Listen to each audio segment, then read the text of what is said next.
এভাবে কেটে গেছে প্রায় ৩টি মাস। আমি এখনো ভালো করে কারো সঙ্গে কথা বলি না। মা অনেকটা চেষ্টা করে কথা বলার জন্য আমি শুধু হুঁ হাতে উত্তর দেই। বাবা রাগ করে কথা বলে না। তার কারণ আমি তার কথাকে অমান্য করে নিজের জেদ দেখিয়েছি। আজকে ওয়াসিফ ভাইয়া ও সুমি আপুর বিয়ের পাকা কথা হয়ে গেল। সামনের সপ্তাহে তাদের বিয়ে। বাড়িতে অনুষ্ঠানের আমেজ লেগে গেল। সবাই মহা খুশি আর ব্যস্ততায় ভরা দিন। শুধু শান্তি নেই আমার মনের মধ্যে। ভালো লাগাও কাজ করছে না।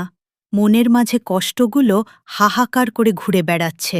আমিও তো বিয়ে নিয়ে মনের মধ্যে সাজিয়েছিলুম অনেক স্বপ্ন। আমারও ইচ্ছে ছিল হলুদ, মেহেদি, সঙ্গীত হবে। মনের মতো করে বউ সাজব। আজকে সবাই শপিংয়ে যাবে। হলুদের পোশাক কিনবে, বিয়ের পোশাক কিনবে। আমার সব কাজিনরা আমাকে ঘিরে ধরেছে শপিংয়ে যাওয়ার জন্য। কিন্তু আমার এক কথা, শপিংয়ে যাব না। আমার কোনো পোশাকের প্রয়োজনীয় নেই। আমার অনেকগুলো ড্রেস আছে। কিন্তু আমার ভাইবোনগুলো তো নাছোড়বান্দা, আমাকে না নিয়ে তারা যাবে না। তাই একসময় বাধ্য হয়ে নিজের জেদ ছেড়ে মার্কেটে চলে গেলাম। ওরা ওদের পছন্দমতো সব কিছু কিনল। আমি কিছুই নিব না। কিন্তু আমার জেদ এখানে টিকল না। রাফিন ভাইয়া ও ওয়াসিফ ভাইয়া পছন্দমতো ড্রেস কিনল আমার জন্য। শপিং শেষে খাওয়া দাওয়া করে রাত 10টার দিকে বাড়ি ফিরলাম। ওয়াসিফ ভাইয়া সুমি আপাকে বাড়িতে ছাড়তে গেছে। কি কি শপিং করা হয়েছে বাড়ির বড়দের তা দেখাচ্ছে। আমি কিছুটা সময় সবার সঙ্গে বসে ঘরে চলে এলাম। ঘরে এসে আমার বিছানায় একটা শপিং ব্যাগ দেখতে পেলাম। শপিং ব্যাগটা দেখেই মনে মনে বললাম, এটি এখানে কেন? কে রেখে গেল এটা? মনে কৌতূহল নিয়ে শপিং ব্যাগটা হাতে নিয়ে খুলতেই দেখতে পেলাম সুন্দর একটা সাদা রঙের লেহেঙ্গা, গোলাপি রঙের পাথর, কালো সুতা জরি কাজ করা। এক কথায় বলা চলে সত্যি অপূর্ব।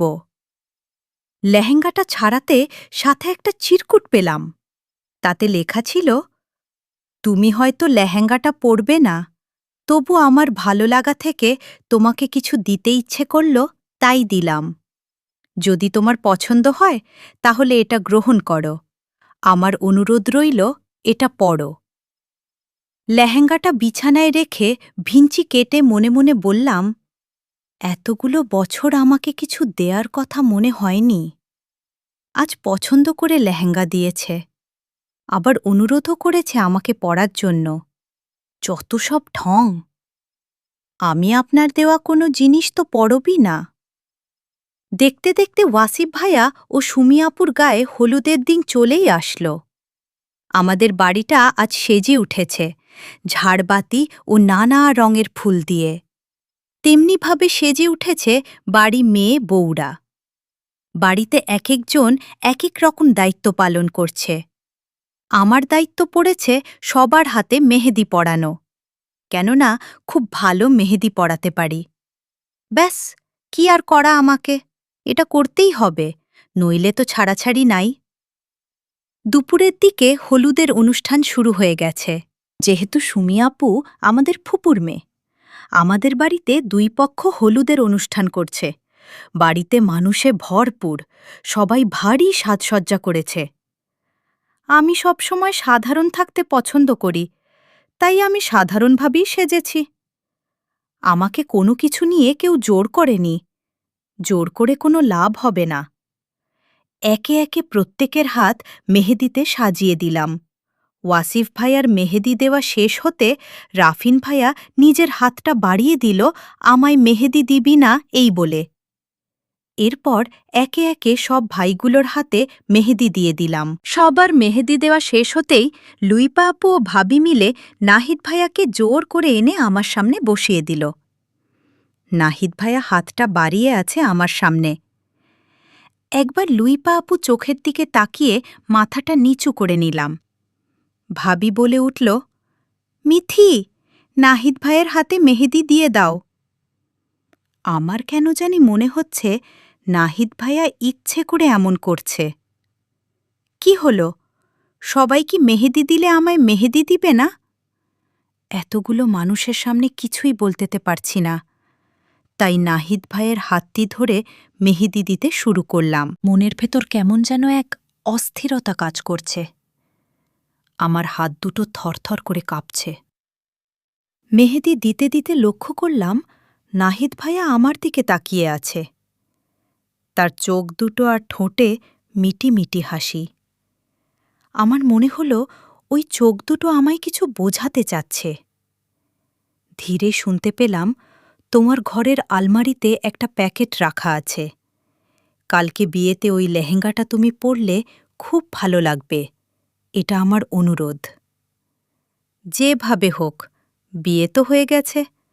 আমরা দুজন এখন স্বামী স্ত্রী, আর স্বামীর চাওয়ার মূল্য সব স্ত্রী দেয়। আমি আশা করি তুমি আমার এই চাওয়াটার মূল্য দেবে। আমি মেহেদি দেওয়া শেষ করে উঠে আসলাম। তার কথার কোনো জবাব দেইনি। তখনই শুনতে পেলাম একজন মেয়ের কণ্ঠ। দেখো, ওই ছেলেটা দেখতে কি সুন্দর। আরেকজন বলছে, কোনটা রে? এইমাত্র যে মেহেদি নিল। সুমির মামাতো ভাই। উনাকে আমার খুব ভালো লেগেছে। আব্বু আম্মুকে বলবো আমি উনাকে বিয়ে করতে চাই। আমার মনে হচ্ছে মেয়েটাকে আগে কোথাও দেখেছি, তবে মনে হয় সুমি আপুর চাচার মেয়ে। মনে মনে বললাম, হ্যান্ডসাম না ছাই। বিয়েতে বরযাত্রী যাওয়ার জন্য আমার কাজিনরা জমকালো সাজে সেজেছে। আমি আমার পছন্দমতো একটা 3 পিস পরেছি। নাহিদ ভাইকে দেখলাম করুণ চোখে চেয়ে আছে আমার দিকে। সে হয়তো মনে করেছিল লেহেঙ্গাটা পরব, তার কথা শুনব। মোটামুটি খুব সুন্দরভাবে বিয়ের কাজকর্ম শেষ হয়েছে। সবাই যে যার কর্মব্যস্ত জীবনে ফিরে গেছে। আজ আমার ভার্সিটি থেকে ফিরতে বিকেল হয়ে গেছে। শরীরটা বেশ ক্লান্ত লাগছে। একটু তাড়াহুড়া করে নিজের ঘরের দিকে যাচ্ছিলাম, এমন সময় মা ডেকে উঠলেন। মিথি, ফ্রেশ হয়ে একটু তাড়াতাড়ি নিচে আয় তো, বাড়িতে কিছু মেহমান আসবে। আমি ঘাড় ঘুরিয়ে বললাম, আমার বেশ ক্লান্ত লাগছে, আমি একটু ঘুমাবো। আমার কথা শুনে যদি বলল, আমি কোনো অজুহাত শুনতে চাইনি, তোমাকে আসতে বলেছি, তুমি আসবে। আমি আর কোনো কথা না বলে নিজের ঘরে চলে গেলাম। ফেসে আসতে বড় মা নাস্তা দিয়ে বললেন, খেয়ে নাও, লক্ষ্মী মেয়ের মতো কথা বলবে না। আমরা বড় মাকে সবাই খুব ভালোবাসি এবং সম্মান করি, তাই আমিও আর কোনো কথা বলতে পারলাম না। কিছুক্ষণ পর কলিং বেল বেজে উঠল। দেখলাম বাবা কাকারা 3 ভাই একসঙ্গে বাড়িতে আসলো। আমি মনে মনে বললাম, কি এমন ভিআইপি আসবে? সবাই একসঙ্গে বাড়িতে ফিরল। কিছুক্ষণ পর রাফিন ভাইয়া, নাহিদ ভাইয়া ও ওয়াসিফ ভাইয়া বাড়িতে ঢুকল। অবাক হলাম, ভাইয়ারাও বাড়িতে? ব্যাপারখানা কেমন যেন রহস্যময় লাগল। সবাই রান্নাঘরে একটু ব্যস্ততম সময় পার করছে। এক ফাঁকে সুমি আপুকে জিজ্ঞাসা করলাম, কে আসবে গো, তুমি কিছু জানো? আপু হেসে বলল, আসলেই দেখতে পাবে। আমি রাগ করে বললাম, এত রহস্য করছো কেন?